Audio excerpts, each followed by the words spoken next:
Hola, bienvenidos a todos a este espacio de Vía AINI. Yo soy Irene y hoy estoy con Santi Aguirre Oliva, de Buenos Aires. Él es fundador de Resonancia Argentina, eterno aprendiz en geometría sagrada y formador en tejido geométrico. Hola, bienvenido Santi, ¿cómo estás? Hola Irene, ¿qué tal? ¿Cómo te va? Gracias por la invitación en primer lugar. Gracias a todo el equipo vía AINI también. Y bueno, y a todos los que están aquí presentes escuchándonos. Bien, muchas gracias a ti por aceptar y ofrecerte a compartir todo este conocimiento que sabes. Santi, en su camino, va compartiendo y transmitiendo todos los conceptos y aplicaciones prácticas de la geometría como un lenguaje universal que nos conecta a la red y que nos permite además aprender a crear a imagen y semejanza del cosmos. ¿Cierto? Va por Así ahí, es, ¿verdad? va por Bien. ahí. Gracias. Entonces, ¿por qué la geometría sagrada? ¿Por qué elegiste este camino y cómo llegaste a ella? Bueno, es una gran pregunta y te la podría dar vuelta también. ¿Por qué la geometría sagrada no? Ya que la geometría está en todas las cosas. ¿Y cómo fue que llegué yo a esta herramienta o este lenguaje a través de mi camino de búsqueda y de búsqueda espiritual, si quieres decir, ¿no? El famoso camino de venir de diferentes escuelas, algunas más prácticas, otras más teóricas, de Oriente Medio, más chamánicas, etcétera, y llegué a la geometría y cuando conecté profundamente con la geometría me di cuenta que no era una herramienta más, sino que era una herramienta por la cual todas las otras se manifestaban de alguna manera. Entonces, no era un ítem más, sino con lo que se sustentaba todas las otras filosofías, escuelas y demás que había tenido contacto.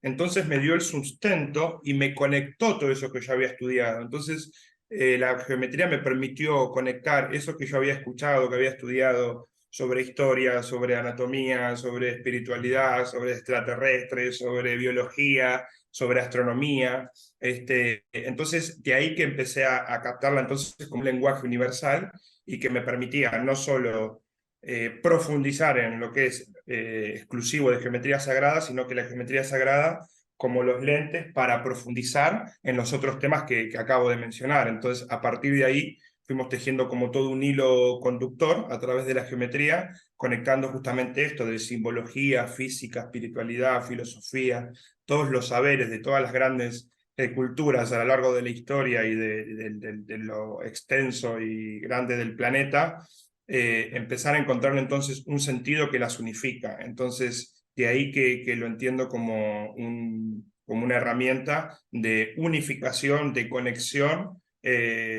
con nosotros mismos, con todo lo que nos rodea, y a partir de ahí fue que se activó en mí no solo activar la geometría en mí, sino estas ganas de compartirla y expandirla. Entonces, así fue como nació y brotó un poco esto, y siempre compartiendo entonces la geometría, entendiéndola como un lenguaje universal muy complejo, pero intentando bajarlo de alguna manera a conceptos simples y sobre todo prácticos, porque muchas veces con la geometría, con la espiritualidad, nos podemos ir mucho por las ramas, por las octavas, terminamos en otras dimensiones, en otras galaxias, con otros seres, y nos vamos como olvidando un poquito de que en realidad nuestro campo de acción y de interacción es el aquí, ahora y aquí en la Tierra y con nuestros hermanos de aquí locales. Entonces, también poder volver a poner la geometría, porque en algún momento lo estuvo, al servicio también de la ciencia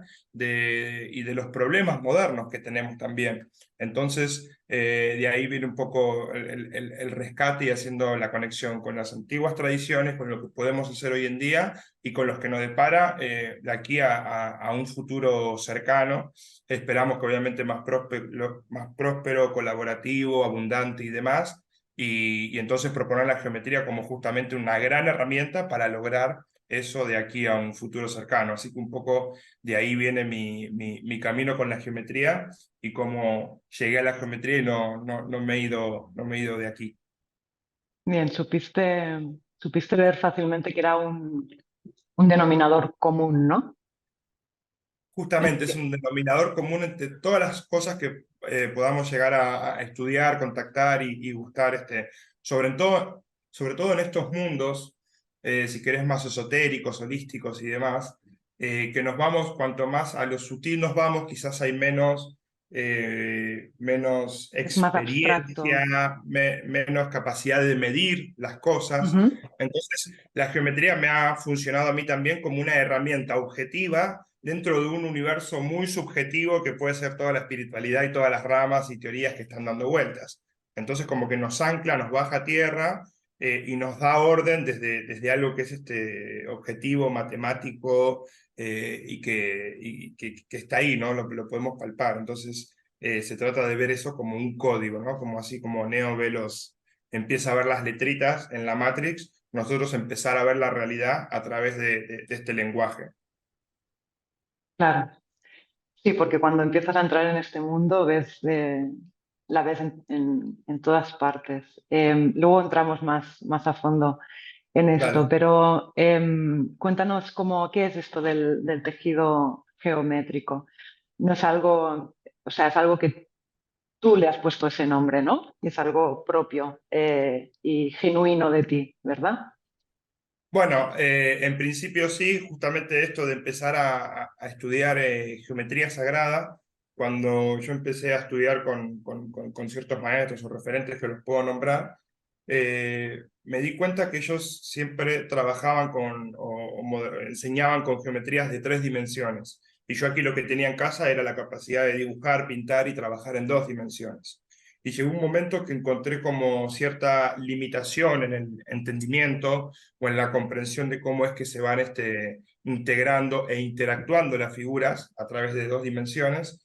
Y entonces vi que todos mis maestros trabajaban siempre con geometrías de 3 dimensiones. Entonces me di a la tarea aquí en Argentina de empezar a buscar, ¿no? En Internet, en eBay, en Amazon y demás, 5 sólidos platónicos, que el cubo del Metatron, que esta figura, que la otra. Y aquí en Argentina la verdad que hay ciertas limitaciones con el comercio exterior y con este tipo de compras y demás, y la verdad es que no encontré ninguna geometría. Entonces ahí me di a la tarea, al desafío de tener que construir mis propias geometrías en 3 dimensiones. Entonces he probado papel, cartón, plástico, soldadura, vidrio, madera, encastrado, pegado, imán, velcro, tejido, etcétera. Entonces fui probando diferentes formas de crear estructuras en 3 dimensiones, geometrías en 3 dimensiones, y en ese proceso de experimentación con estos materiales y estas técnicas fue que de todo eso pude como pulir o tamizar lo que yo llamo nuestra técnica de tejido geométrico, que finalmente entre todas las técnicas que exploramos, escogimos justamente el tejido, que tiene ya todo un simbolismo en sí, y no es pegar, no es encastrar, ¿sí? No es atornillar, sino es tejer. Y elegimos el material de los canutillos de vidrio, que para mí son muy bellos y muy genuinos. Y aquí, por ejemplo, puedo mostrar una pieza de lo que se puede llegar a crear, a tejer. Este es Wow. un Merkaba, ¿sí? Cuando vemos el Merkaba en 2 dimensiones y lo dibujamos como un triángulo hacia arriba y un triángulo hacia abajo, son 2 triángulos que forman 6 puntas en total y un hexágono en el medio. Pero ¿qué pasa cuando emergemos ese Merkaba a 3 dimensiones? Ya no son 6 puntas, sino que son 8, porque ya no son solamente 2 triángulos, sino que son 2 tetraedros que se componen, y en el centro no hay un hexágono, sino lo que hay es un octaedro. Entonces, ¿cómo empiezan a mutar o a evolucionar los conceptos o valores geométricos cuando saltamos de octava o dimensión? Entonces, lo que sucedió fue que todo mi estudio geométrico de 2 dimensiones de repente emergió a 3 dimensiones, y el entendimiento, la comprensión e integración fue realmente muy transformadora, poderosa y sanadora.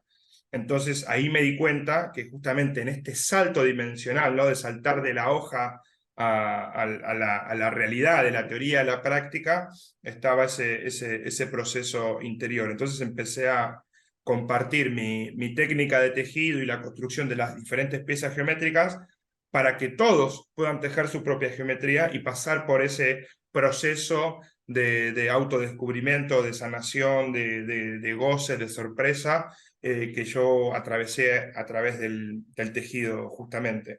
Entonces, bueno, sí, compartimos la técnica de tejido, pero también diciendo que es una antitécnica, que no es una técnica cerrada, sino que es como un camino a seguir, una invitación, un acompañamiento en los primeros pasos para que cada uno pueda empezar a jugar con esto y entender cómo se compone un triángulo, un tetraedro, un cubo, un Mérkaba, y a partir de ahí pueda abrirse a la imaginación y tejer cualquier geometría que se pueda imaginar.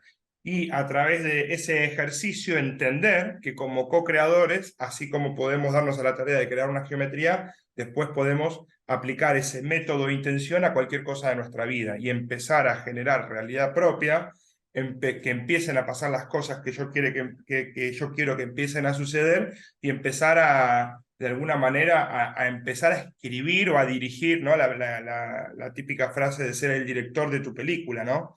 Cuando hablamos de la geometría como un lenguaje universal, ¿cuál es el meollo de cualquier lenguaje? Bueno, poder comunicarnos. ¿Y para eso qué hay que hacer? Primero estudiar un lenguaje, uno entiende ciertas palabras, ciertos conceptos, tú me puedes hablar con algunas palabras claves en inglés y yo puedo percibir e imaginar la idea que tú me estás queriendo decir, y a partir de ahí empezar a hacer un puente, ¿no? Una conexión cada vez más cercana entre lo que tú me quieres decir y lo que yo interpreto de ti. Entonces, cuanto más aprendemos un lenguaje, más claro es esa comunicación, o se distorsiona menos, si querés, el canal de comunicación. ¿Y cuál es el siguiente desafío de un lenguaje?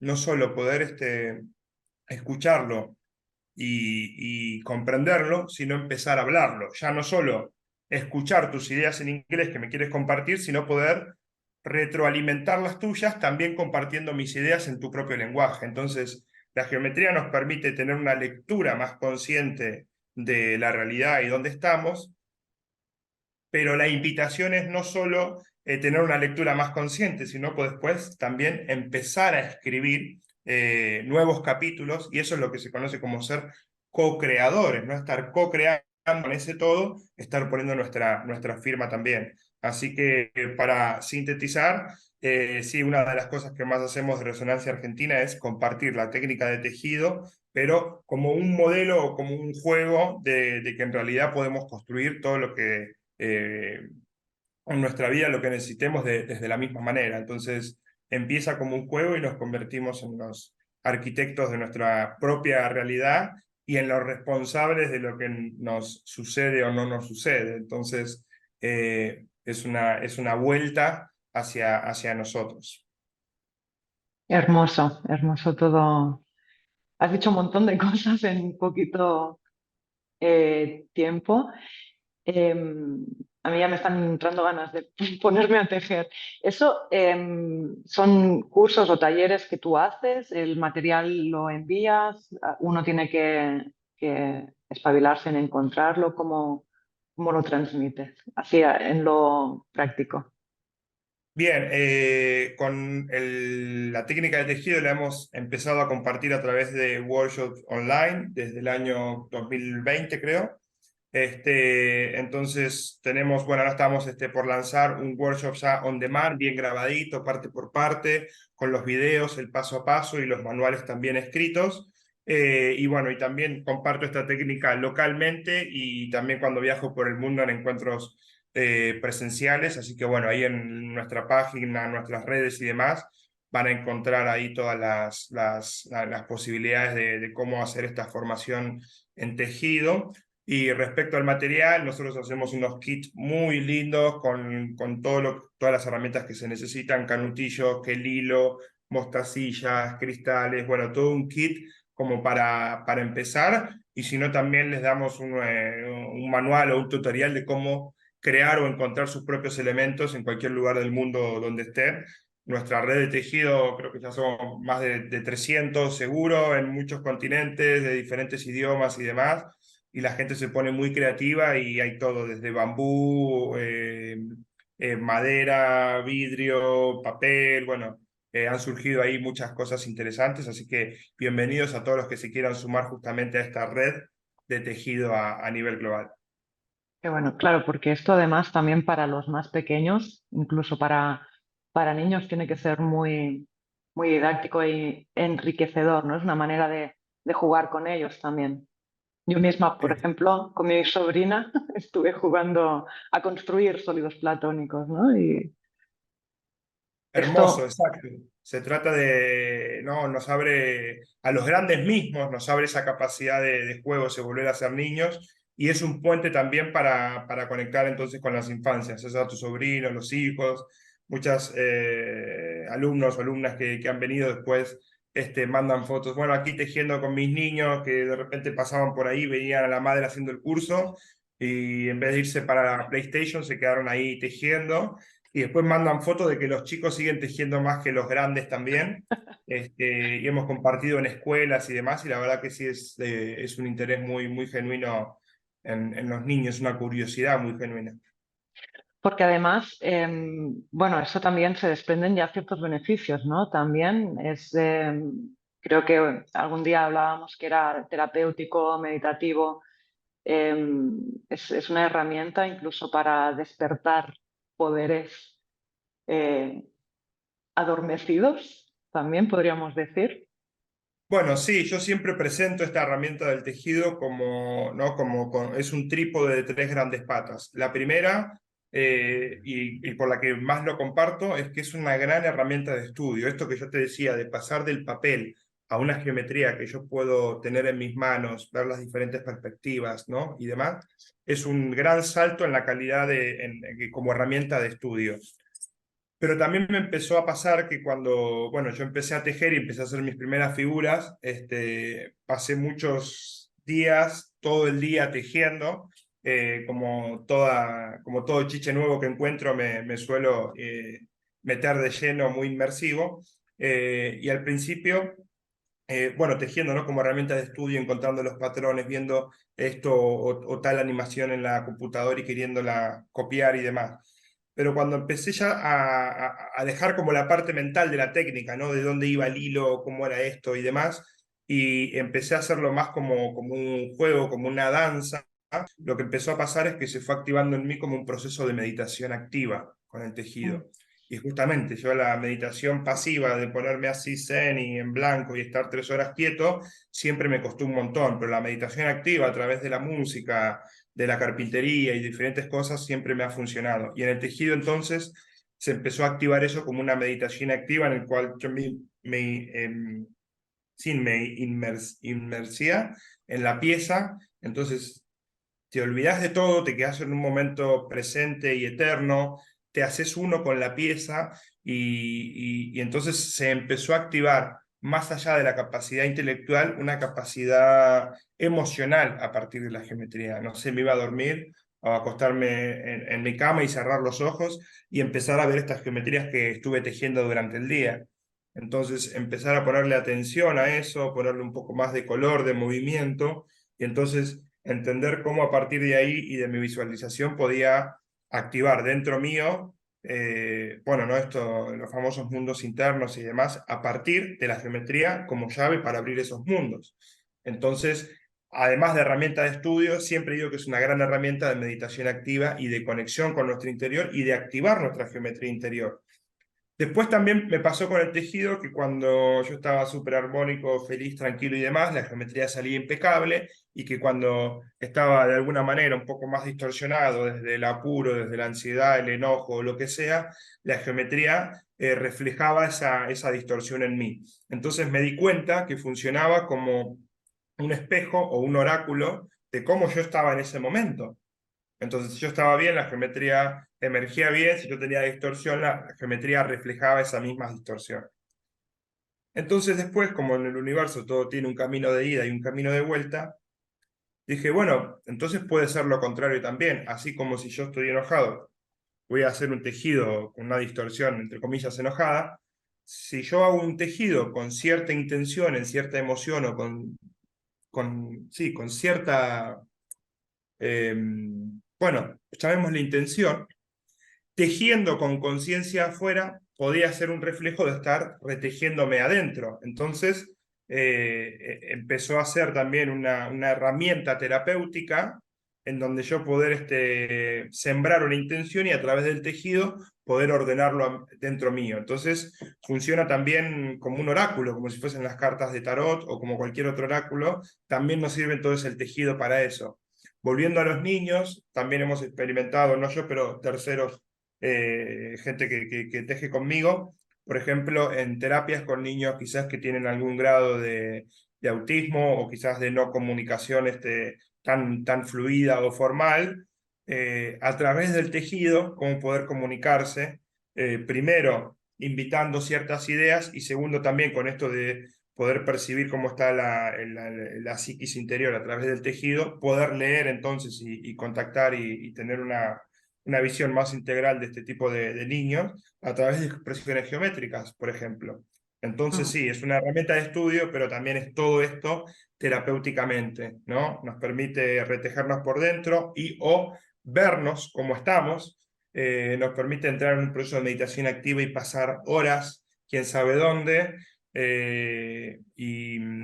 bueno, y qué Qué más, ¿no? mágico. Y Sí, sí, embellecedor de espacios, ¿no? Porque uno va haciendo la geometría, vas total, manejando por sí. ahí y empieza a ser un llamador también. Yo tengo en mi oficina, mi escritorio y cada vez que pasa una persona nueva y demás, ¿qué es esto? ¿De qué se trata? Entonces empezamos también como a contagiar, ¿no? Todo esto que nos va despertando. Así que por ahí va un poco esto del tejido y toda la iniciativa inicial de Resonancia Argentina. Buenísimo. Y bueno, al principio mencionabas que la geometría te había ayudado pues a como a medir, por decirlo de una manera, el mundo más sutil, ¿no? Como a acercar lo que es tan abstracto a que sea algo más concreto. ¿Podemos tener una conversación de ciencia y espiritualidad? O sea, ¿qué me dices a eso de tener una conversación en que en la misma conversación aparezca tanto ciencia como la palabra Bueno, espiritualidad? me encanta, y de eso se trata justamente Resonancia Argentina, entendiendo de nuevo a la geometría como un lenguaje universal que me permite conectar lo que aparentemente está separado. ¿Cuáles son uno de los más famosos separados? Esto de ciencia y espiritualidad, que parecen que van por caminos opuestos, y parece que una de hecho surgió para desmentir a la otra, y lo que en realidad podemos ver a través de la geometría y de lo que se está de alguna manera redescubriendo y reescribiendo hoy en día, tanto desde la espiritualidad como desde la ciencia, es que lejos de estar separadas o ser contrarias, son exactamente lo mismo, son dos perspectivas o dos caras de una misma realidad. Entonces, cuando hablamos de tejer, de unificar y de integrar, hablamos justamente de eso. Ese concepto de cielo y tierra, ¿no? Como que acá es un infierno y allá es el paraíso, ese concepto de lo sutil y lo denso, ¿no? Que lo sutil es bonito y lo denso está pesado, el adentro y el afuera, todos esos separados que ciencia y espiritualidad están eh, muy bien como ejemplificados, hoy en día se van tendiendo esos puentes, se van cayendo esos muros y nos damos cuenta de que parten de un mismo origen, ¿sí? Y a través de la geometría podemos ver ese origen y cómo la geometría es la base de toda la espiritualidad, así como también la geometría es la base de toda la ciencia. Entonces nos pueden estar en desatinos y parten de una misma matriz tan armónica, ordenada e integral como es la geometría. Entonces, claramente uno de nuestros valores o objetivos es tender la mayor cantidad de puentes posibles entre ciencia y espiritualidad. La geometría, por ejemplo, la podemos conectar con la ciencia a través de la física, porque la física justamente, ¿qué es lo que estudia? Las leyes del universo. Entonces, cómo poder explicar las leyes del universo a través de la física, tomando la herramienta o el sustento de la geometría como la cosmogénesis, cómo se genera ese universo físico a través de la geometría. Entonces, bueno, de ahí nos podemos meter de lleno, y ahí es donde se cruzan física, metafísica, física cuántica, física relativa, física unificada, y creo que va a ser el gran tema de los próximos, no quiero sonar, ¿no? Así, pero de los próximos 200 o 500 años, esto justamente de volver a esa integración, entender que la biología, la psicología y la espiritualidad son como tres escalones de un mismo ser. Y bueno, en eso, en esa maravilla estamos, así que si querés nos metemos de lleno ahí. Que lo de la ciencia de la religión. Lo de la ciencia de la religión. Ok, cuando hablamos de ciencia y espiritualidad y como cosas separadas, queremos entonces encontrar los puntos en común. La ciencia materialista, si querés, que es la que tomó la delantera y casi el monopolio en los últimos 200, 300 años, emerge desde una hipótesis de que el universo es un caos y que por una cuestión casi azarosa estamos aquí y se compone todo este planeta Tierra, y intenta explicar todo a través de los cinco sentidos, de lo que se puede medir y demás, y deja a un lado la idea de Dios, que más que dejarlo a un lado, se ensaña con querer destronarla, ¿no? Entonces quiere intentar explicar todos los misterios del universo, descartando la idea de Dios. 300 años después de esa hipótesis, podemos decir que el materialismo no ha triunfado porque no ha podido descartar de manera contundente la idea de Dios, no ha explicado el origen de la vida, no ha explicado ninguna de las grandes preguntas filosóficas, lo que no quiere decir tampoco que por no haber podido destronarlo significa entonces que hay un Dios. Entonces, no nos quedemos con ninguna de las dos y empecemos entonces a ver qué experiencia o qué podemos nosotros poder medir o atravesar sobre todo eso. Entonces, la ciencia de la religión le llamamos como a esa parte experimental de la religión o de las... religión no tiene hasta una connotación negativa, pero de todas las grandes filosofías o grandes culturas iniciáticas de la antigüedad. Entonces, a través de la ciencia de la religión, lo que se busca es, a través de nuestro propio laboratorio, nuestra propia experiencia, poder entonces encontrar ese método religioso o espiritual para encontrar la iluminación. Entonces, la ciencia de la religión nos habla, por ejemplo, de cuál fue el camino, las herramientas o cuál fue el secreto de todos los grandes maestros para iluminarse. Si no nacieron iluminados y tienen un camino hacia la iluminación, bueno, la ciencia de religión intenta encontrar o dilucidar cuál es ese camino hacia la divinidad. Y queriendo un poco despojar todos la superficie de ese camino y encontrar justamente lo que tienen en común. Entonces la geometría nos ayuda a encontrar qué tienen en común todos esos caminos espirituales, pero no para por ejemplo, identificarme con Cristo, estudiar la vida de Cristo, idolatrar o venerar o tener a Cristo como un maestro y sentirme separado de eso, sino decir, ok, si Cristo nació como un humano y fue un iluminado, ¿qué camino siguió Cristo? ¿Qué puedo hacer yo de ese camino y a ver si me puedo convertir en eso? Entonces, básicamente se trata de poder llevar a nuestra experiencia todo eso que se habla desde lo filosófico. Entonces se trata de ser un científico de los caminos espirituales, porque de nada sirve estudiarme todas las teorías, todos los caminos, sino ponerlos en práctica en mí. Entonces, Hacer un método, ¿no? También, bueno, exacto, encontrar el hacer un método. método y encontrar ese método que hizo grande a los que fueron grandes, ¿sí? Ya sea personas o cuáles fueron esos métodos que hicieron grandes a las grandes culturas iniciáticas. ¿Por Claro. qué le decimos grandes culturas iniciáticas? ¿Qué las hizo grandes? ¿Cuál fue el método que las hizo grandes?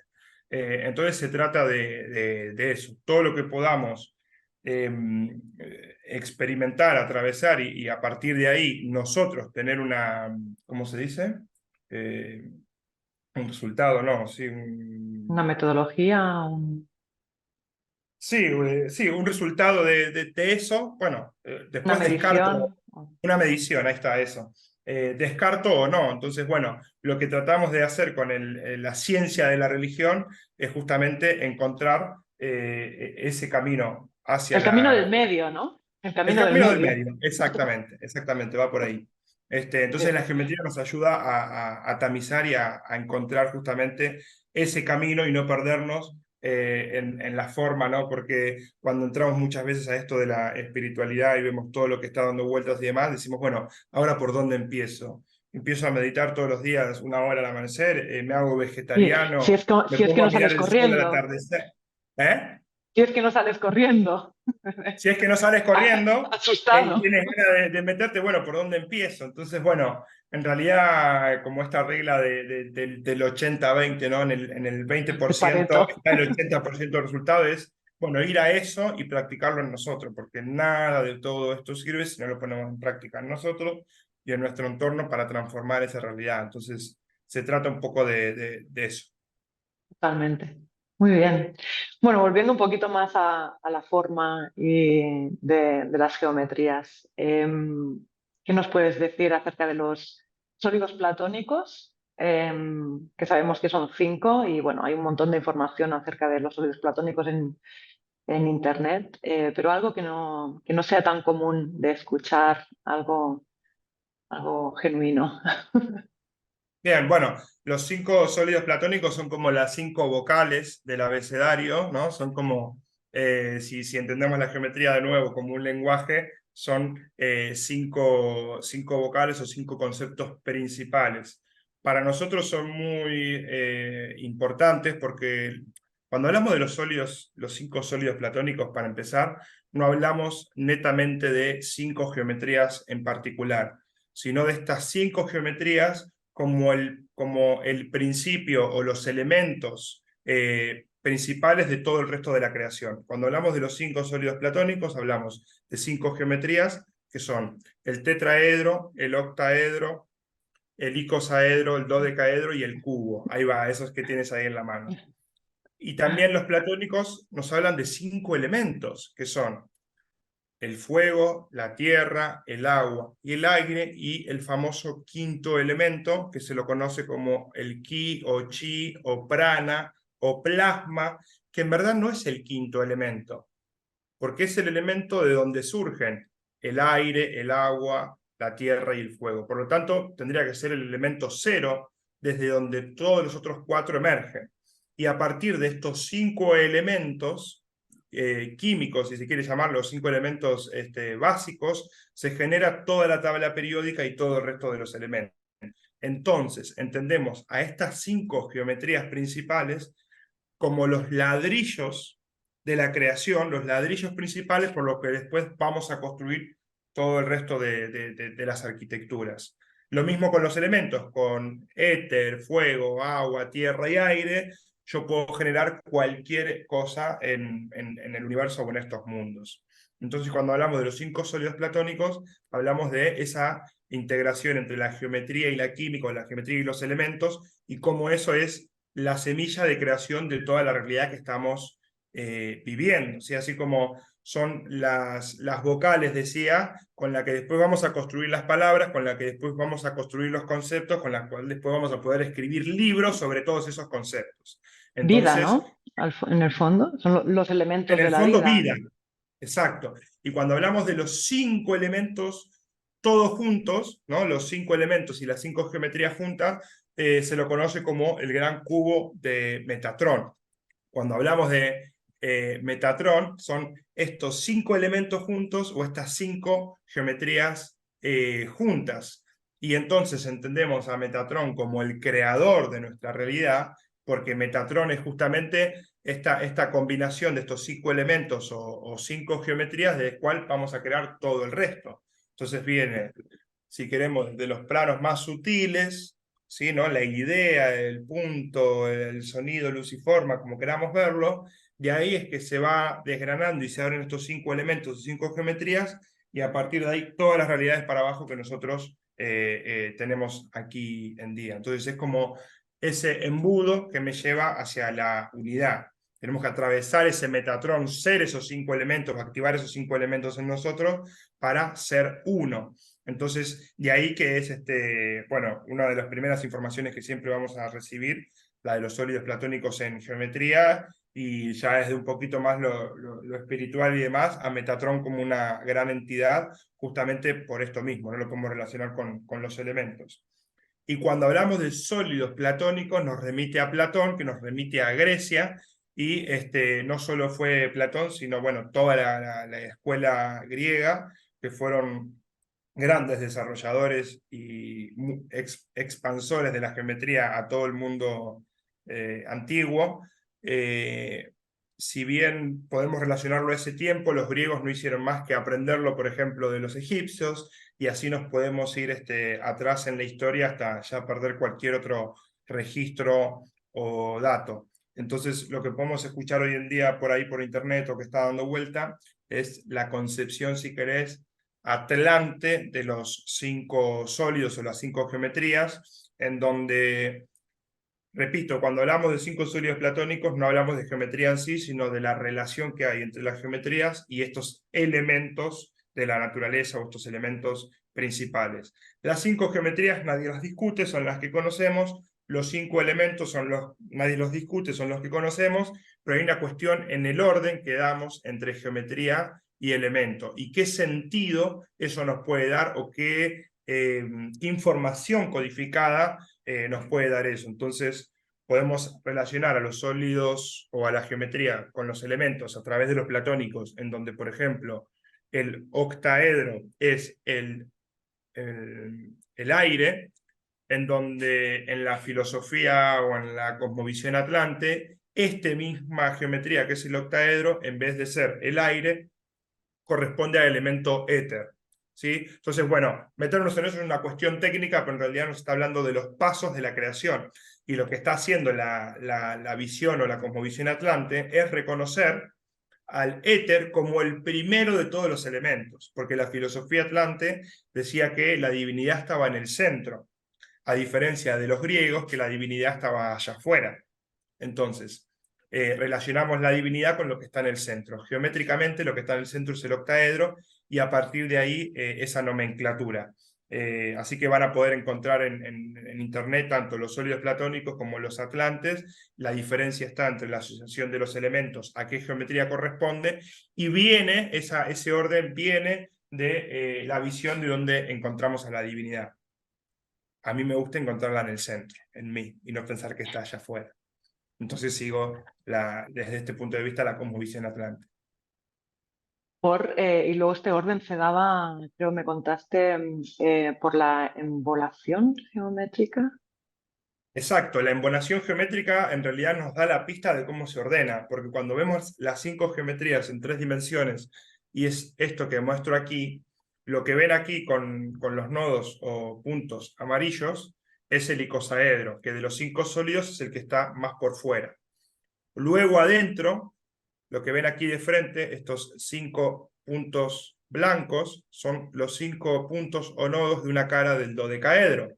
Entonces, adentro del icosaedro está el dodecaedro. Adentro del dodecaedro está el cubo. Adentro del cubo tenemos el doble Mérkaba o el doble tetraedro, que es el tetraedro. Y adentro del tetraedro tenemos el octaedro, que es ese último que estaba mostrando Ah, ahí, sí, Ire. Primero el tetra y por último después el de octa. ese. Entonces, desde la construcción geométrica, para poder construir un sólido dentro del otro, esto es como las muñecas rusas o muñecas mamushkas, ¿sí? Hay una sola forma de ordenar estas 5 geometrías, una dentro de la otra, ¿sí? Y que queden todas de manera armónica, ordenada, en proporción, una dentro de la otra. La única forma de ordenar estas 5 es con el octaedro en el centro de todo y el icosaedro al final. Entonces ahí ya tenemos el principio, ¿no? Entre comillas, el principio y el final de nuestra construcción.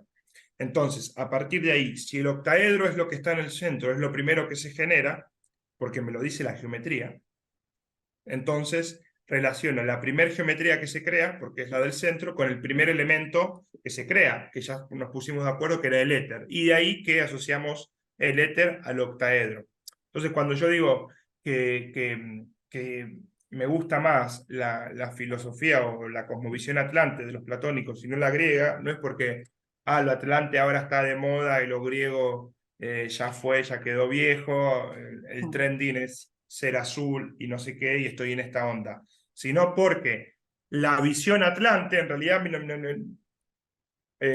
no estoy a través, quiero decir, sigo la visión Atlante porque en realidad ahí está la pista geométrica. No, no es que me interese más la Atlante porque esté de moda o lo que sea, sino Mm. porque coincide con la pista geométrica, la pista objetiva. Eso es a lo que nosotros seguimos, ¿sí? Con la geometría vamos a el punto objetivo de las cosas. Entonces, es que el octaedro está en el centro, por lo tanto, la relaciono al primer elemento y ahí tengo la pista de cómo continúa. Tetraedro, fuego, vamos de cero. Octaedro, éter. Tetraedro, fuego. Que ahí ¿El cubo, cubo? tierra, dodecaedro, agua, y cosaedro, aire, lo que está envolviendo por fuera. Entonces, la embonación geométrica nos habla de cómo ordenar las geometrías en 3 dimensiones, uno dentro de la otra, como si fuera una muñeca mamushka, en la cual hay un solo orden. Yo no puedo meter la muñeca grande adentro de la mediana y así, sino que tengo que respetar ese orden. Ese orden geométrico nos ordena entonces los elementos, como después nos va ordenando cuando lo relacionamos al cuerpo humano, a las glándulas, y bueno, la geometría Ujú. entonces como el denominador común, me gustó esa palabra que tú dijiste, de todo. Entonces aquí un ejemplo práctico de cómo podemos, más allá de entender o conectar con la filosofía griega o atlante, entender geométricamente de dónde viene eso. Claro, habría que saber también en qué se basaban, ¿no? Los griegos para saber, o sea, para poner ese determinado orden también, quizás en la próxima entrevista. Exacto, podemos meternos un poco en eso que también es interesante. Sí. Bueno, mencionaste un poquito sobre el Merkaba. Yo quiero que nos cuentes un poco qué tiene de especial esta figura. Eh, y sí, así, sin extendernos mucho, que me gustaría tocar alguna geometría más. Dale. Eh, pero Bueno, sí. para empezar, el Merkaba es este que mostraba aquí, que tiene 8 puntas, o los dos triángulos que forman 6 puntas en 2 dimensiones, que se la relaciona a la estrella judía o a la bandera de Israel. Ese es el símbolo de Merkaba en 2 o en 3 dimensiones. Y de lo que nos habla el Merkaba es justamente esto de la integración, de la ciencia y espiritualidad, de los hemisferios izquierdo y derecho, el femenino y el masculino, porque de lo que nos habla el Merkaba es del principio de unidad a través de dos opuestos que generan un tercero en el medio. Entonces, el Merkaba entonces básicamente es un símbolo de integración de los opuestos. Un triángulo hacia arriba, un triángulo hacia abajo, ¿no? Los opuestos, generando una misma unidad que genera una tercera cosa, ese hexágono en el medio o este octaedro en el medio, ¿sí? Por eso también se lo relaciona como la llama gemela, ¿no? La parte sutil y densa que se cruzan y hacen uno. Entonces tiene un montón de valores espirituales y filosóficos que se asocian a esta figura. Pero, por ejemplo, también podemos encontrar esta figura en la biología como el huevo de la vida. Yo acá lo que estoy mostrando es el Merkaba en su expresión masculina, si se quiere, porque estoy mostrando las líneas rectas que hay entre los puntos o los vértices del Merkaba. Pero si yo en vez de verlo como en esta naturaleza masculina, lo veo en su naturaleza femenina, en vez de estar viendo estas líneas rectas, estaría viendo las esferas que hay alrededor de cada uno de estos puntos. Entonces, cuando yo veo el Merkaba en su contraparte femenina, lo que estoy viendo es lo que se conoce como el huevo de la vida, que son 8 esferas, ¿sí? Como en forma de cubo o de Merkaba, 8 esferas, 8 células, ¿sí? Que se le dice el huevo de la vida, porque esas primeras 8 células madres que se multiplican en el cigoto, ¿no? Luego de que mamá y papá hicieron lo suyo, eh, estas primeras 8 células se las reconoce como el huevo de la vida porque todas las células del cuerpo se regeneran por millones y millones cada día, generando hasta un órgano nuevo cada 7 años, salvo estas primeras 8 células que están en el centro de nuestro cuerpo, que son las primeras que se formaron. Estas 8 células continúan vibrando hasta el día de nuestra muerte, tengamos 30, 50 o 100 años. Entonces quizás es al revés. y quizás nuestra muerte llegue el día que estas 8 células madres o este huevo de la vida decide dejar de vibrar.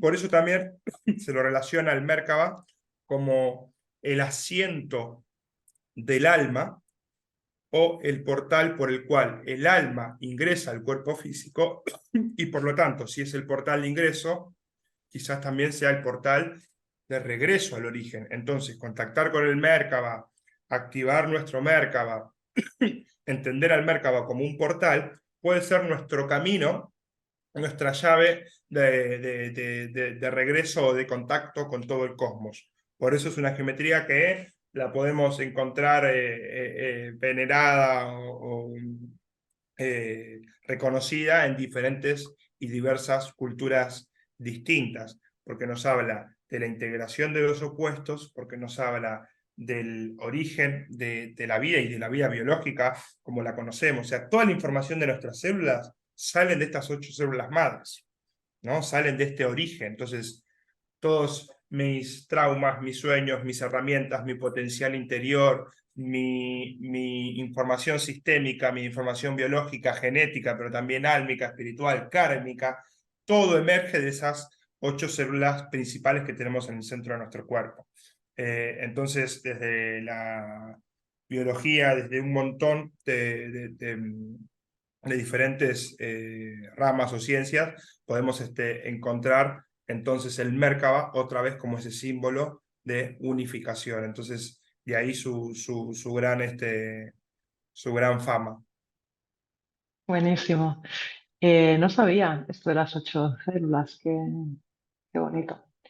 Así es. Em, y, y bueno, tú y una compañera tuya también vais haciendo el Merkaba Activation, ¿no? ¿Nos cuentas un poquito de qué va esto? Así es.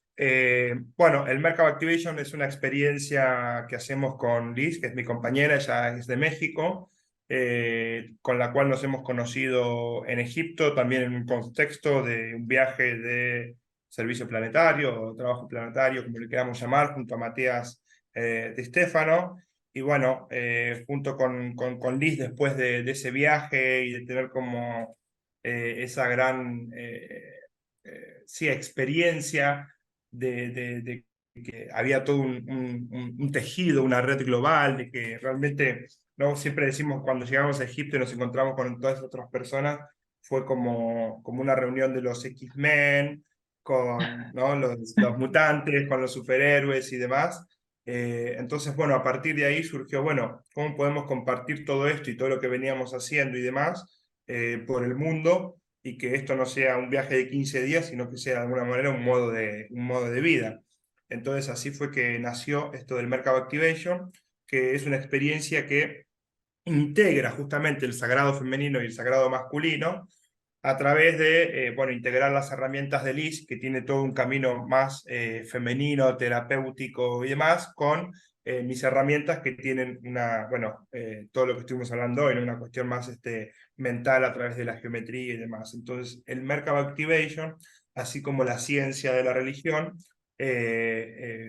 invita a hacer una experiencia de lo sutil a lo denso, ordenando lo mental, lo emocional y luego el hacer o la acción para activar el potencial interior que todos traemos, ¿no? Entonces es una invitación a justamente activar ese Merkaba, a ir a esas 8 células de las que hablaba recién, a encontrar, a ir a buscar ese potencial, esas cosas que tenemos ahí dormidas, para traerlas al presente, activarlas, disfrutarlas, entenderlas y a partir de ahí compartirlas y expandirlas a través de toda la red. Entonces, queríamos también que el Merkaba Activation sea una oportunidad de reencuentro. Entonces, nos dimos a la tarea de no hacerlo online, sino hacerlo experimental en cada una de las ciudades a las que nos podamos acercar. Así que bueno, ahí se fue tejiendo toda una red también de colaboradores alrededor del mundo que nos fue invitando a diferentes ciudades y diferentes espacios. Y hoy en día ya vamos más de 40 ciudades en 5 continentes, en 3, 4 idiomas, compartiendo las herramientas de Liz y mía integradas, permitiéndonos a través de lo terapéutico y lo y de pensar o de la parte más de Más abrirnos, ¿no?, mental. al universo y demás. Bueno, lo integramos con una ceremonia de cacao para abrir el corazón, con una práctica de tejido, ¿no?, que, con todos los beneficios que ya nombré y demás. Con esto, no repito, con la invitación de encontrar y activar nuestro potencial interior y después animarnos a compartirlo y expandirlo por toda la red, como así invita y fomenta Vía Agni, y de ahí también que fue que encontramos un punto, Sí, un me reía denominador por común eso. también, Me reía porque por eso, justamente porque te se escuchaba y trata de digo, eso. sí, sentimos lo mismo Exactamente. y cada uno lo está promoviendo pues con las herramientas o con lo que sabe, lo que tiene y así, pero es hermoso. Y es eso, y eso de todo, cuando hablamos del potencial interior y demás, no es nada mágico, o sea, es qué te gusta hacer, haces bien y puedes aportar a los demás. Bueno, animate a Claro. hacerlo y entendé que hay un montón de otras personas que necesitan y que pueden hacer sinergia con eso, y que así podés optimizar y potencializar eso que tenés para dar. Y si lo optimizás y potencializás, más te enriqueces y más te empoderás y empieza todo un círculo virtuoso, que entiendo, confío, y hago mi parte para que esa sinergia nos lleve a ese futuro cercano, más bonito que tanto anhelamos. Y desde el gozo, ¿no? Siempre hay que no Desde el gozo, falte. desde el juego, desde la complicidad y desde el no mesiánico. No puedo todo solo, ni soy ningún... Entonces, la red también nos sostiene, ¿no? No estamos Sí. solos, entonces no hay que hacerlo solos. Cuando entendemos que no hay que hacerlo solo, se vuelve todavía mucho más fácil y más divertido. Entonces, es encontrar esa sinergia, ese AINI, esas ganas de cooperar, y encontrar el método y la intención para optimizar entonces esas ganas, que no quede en solo en palabras bonitas o en una intención bella, sino poder darle el método para que eso Ujú. tenga potencia. Y el método, lo desarrollamos a través del lenguaje geométrico. Y ahí es que conectamos todo esto. Estupendo. Sí, sí, súper claro y bueno, muy inspirador. Muy inspirador. Gracias. Bueno, no sé cómo vamos de tiempo, pero quería aún hablar como del toroide, un poco, que es así, se sale de los sólidos platónicos y de las geometrías así más con aristas, porque el toroide no tiene aristas. Pura curva, exacto. Bueno, ¿qué es el toroide? Para quien no lo conoce, es el famoso símbolo como el 8 o el infinito, que lo podemos, casi siempre ver representado así en dos dimensiones, y que en tres dimensiones es como esta dona, ¿sí? Que es como una esfera, pero la gran diferencia con la esfera es que tiene justamente esto que estoy mostrando acá, que es un movimiento que va desde el horizonte de sucesos o la capa exterior hacia el centro, y del centro hacia el exterior, y del exterior al centro. ¿Qué es el toroide? Es la única geometría en tres dimensiones que se está expandiendo al mismo tiempo que se está contrayendo, sin perder ni ganar volumen. Por lo tanto, para los geómetras, la geometría del toroide es la forma del universo, o es la geometría del universo. Dicho en otras palabras, el universo tiene forma de toroide. O el universo solamente puede tener forma de toroide para, comportarse como vemos que se comporta. Repito, el toroide es la única geometría que puede expandirse y comprimirse sobre sí misma. Hoy en día, a través de la ciencia, los telescopios y demás, vemos, por ejemplo, que, los cuerpos celestes, ¿no?, como se llaman las cosas que podemos identificar en el cielo, se están moviendo y separando unas con otras. Entonces, a partir de tener dos puntos y ver cómo se van separando entre sí, y estos dos puntos también separando entre sí y demás, ¿sí?, está la teoría de que el universo está en constante expansión, y eso lo sabemos todos. y a través de ver dos cuerpos celestes vemos cómo está el universo en constante expansión. Y yo Pero desde el recuerdo punto de vista... que, recuerdo, nada, que creo que era en el Cosmos que leí, que el universo es finito, pero carece de límites, ¿no? Y es esto, ¿no? Bueno, me pareció una frase que cuando lo leí, que tenía 12 años, me quedó... Excelente, el universo es finito. Entonces, ahí conecto lo que tú decías. En este movimiento y en este no ganar ni perder volumen, lo que estamos viendo entonces es una geometría con un espacio finito determinado y que no se mueve. Por lo tanto, el universo es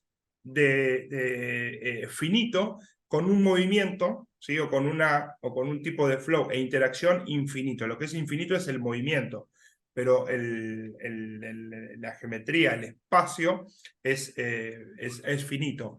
Y volviendo acá a la frase, el universo está en constante expansión. Si hablamos del universo como el todo, ¿hacia dónde se está expandiendo?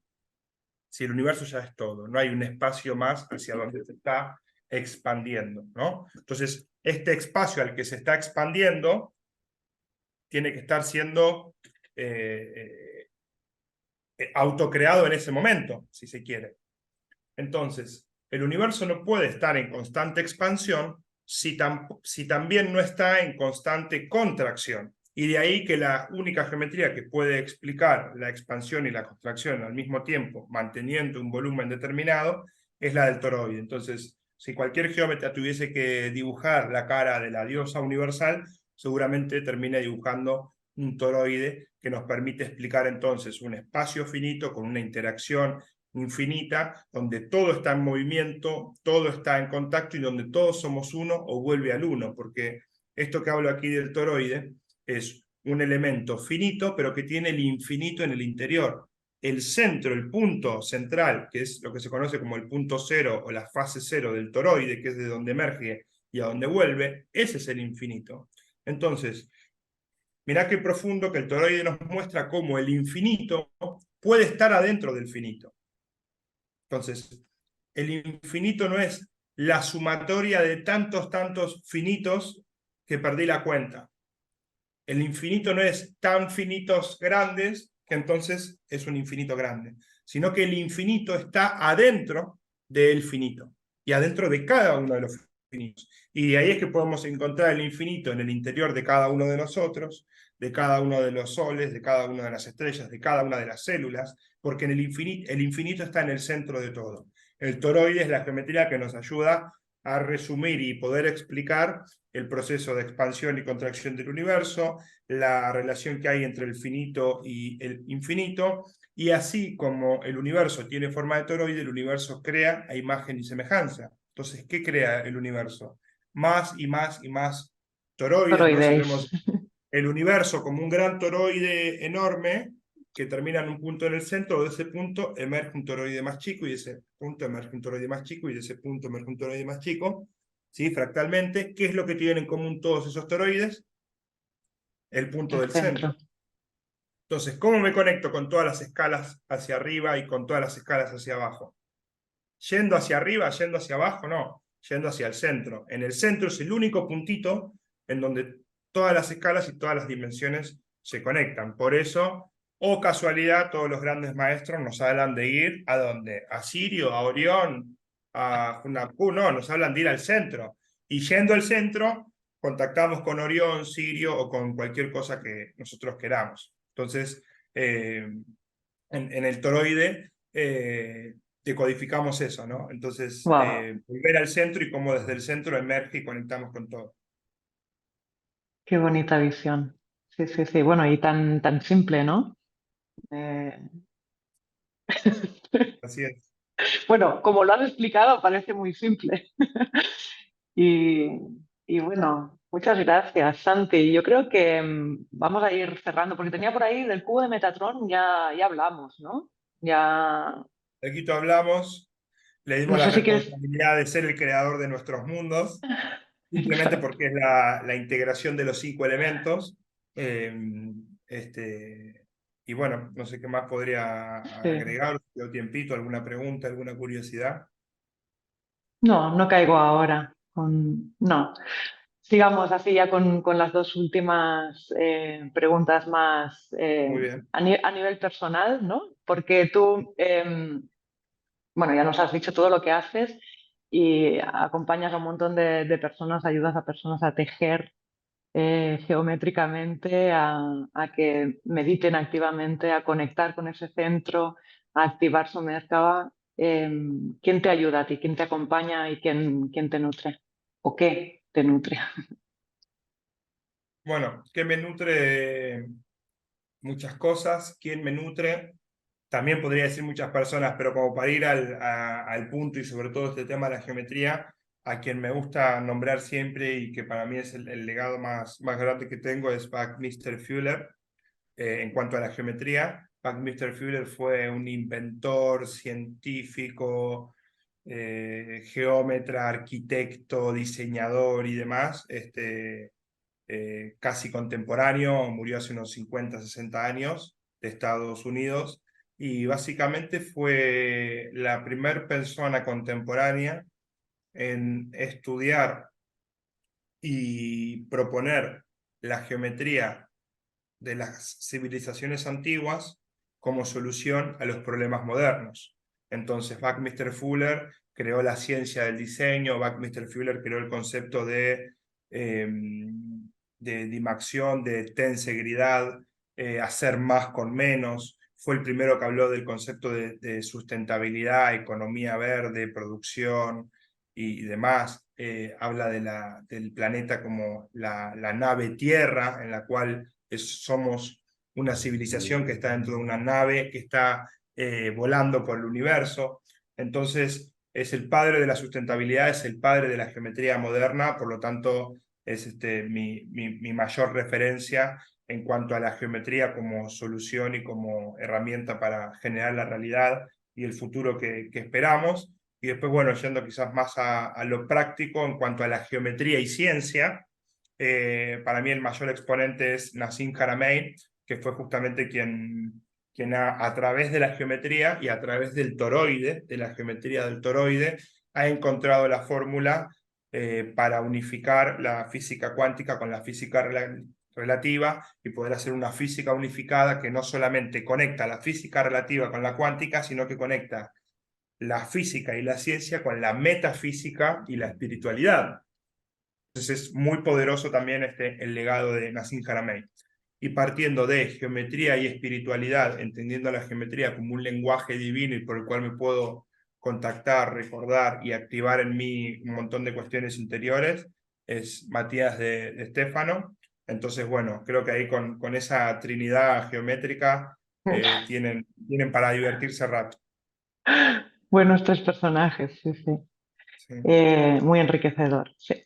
Y bien, y bueno, ya la última, y que se desprende de todo lo que hemos hablado, también ya mencionaste, ¿no? Como lo que hacéis tiene que ver mucho con el AINI, con llegar a ese equilibrio, a esa armonía, a activar aquello en lo que soy bueno.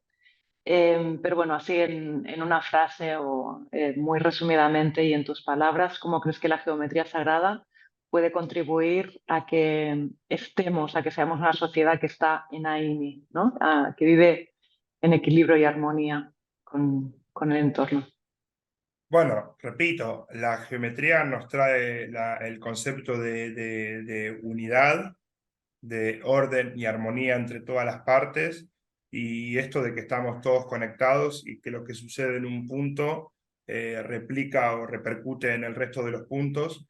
Entonces, ¿cómo podemos utilizar la geometría a favor para entendernos como red, para entendernos como nodos dentro de una red y actuar en consecuencia? Entonces, repito, ni siquiera es que hay que hacer grandes obras, hay que hacer pequeñas obras, pequeñas buenas obras, bien